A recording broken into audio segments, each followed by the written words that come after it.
जब तक माता पिता अगर जीवित हैं तब तक घर के बेटे को अपनी बहन के दरवाजे पर जाते रहना चाहिए। क्यों?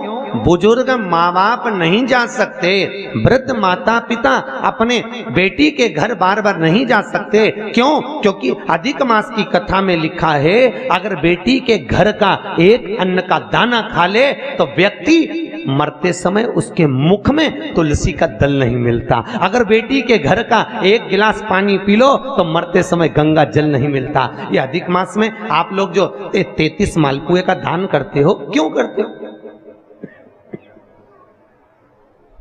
काहे के लिए करते हो? करते हो ना 33 मालपुए, 33 मालपुए, 30 मालपुए 30 दिन के, 31वां मालपुआ हमने अगर ब्राह्मण गुरु के घर का खाया हो तो दोष ना लगे। 32वें नंबर का मालपुआ हमने अगर बेटी के घर का, बहन बेटियों के घर का खाया हो तो दोष ना लगे। और 33वें नंबर का मालपुआ हमने अगर मान लो सूतक या सावड़ का खाया हो तो हमको दोष ना लगे। इसलिए 33 मालपुए का दान होता है अधिक मास में।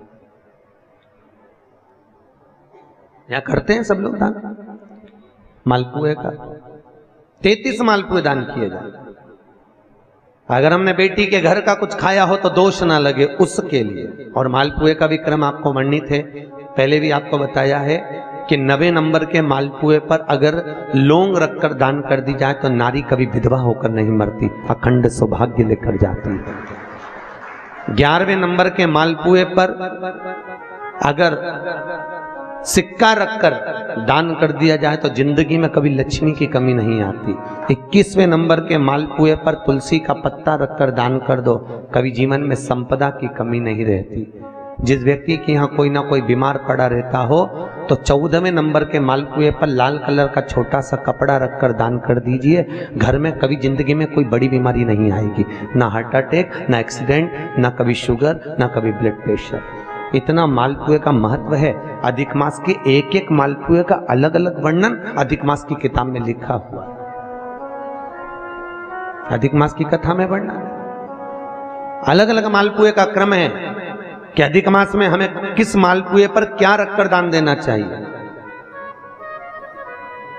कैसा नियम है, कैसा हम कैसे आज हम कहीं बेटी के घर का अन्न अगर पा लिए हैं तो यहाँ शास्त्र कह रहा है, भगवान शिव कह रहे हैं कि अगर माता पिता जीवित हैं और माता पिता अपने बेटी के घर अगर नहीं जा सकते तो वो अपने बेटे को कहते हैं कि तू जा, और तू जाकर अपनी बेटी के यहाँ अपनी बहन के घर जाकर रक्षाबंधन पर राखी बंधो।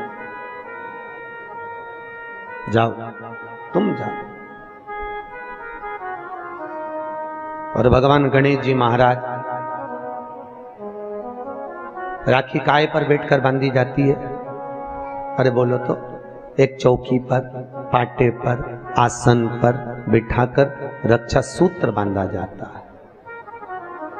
राखी बांधने के बाद बहन भाई के माथे पर, अरे बोलो तो, तिलक कर दो। आप लोग भी तिलक करते हैं। तिलक क्यों किया जाता है? तो कहते हैं ये तिलक हमारे यहाँ शुभ कार्य का प्रतीक है। पर तिलक प्रतीक है, पर जो चावल हम तिलक में लगाते हैं ये क्यों लगाते हैं? ये चावल का क्रम कहां से चालू हुआ?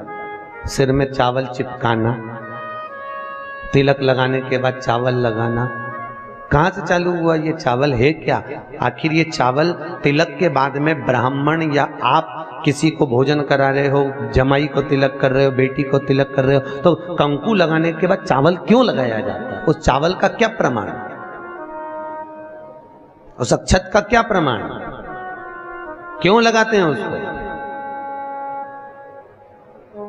लगाते लगाते पूरी जिंदगी हो गई। अरे तो बता दो क्यों लगाते हैं? वो चावल का क्या प्रमाण?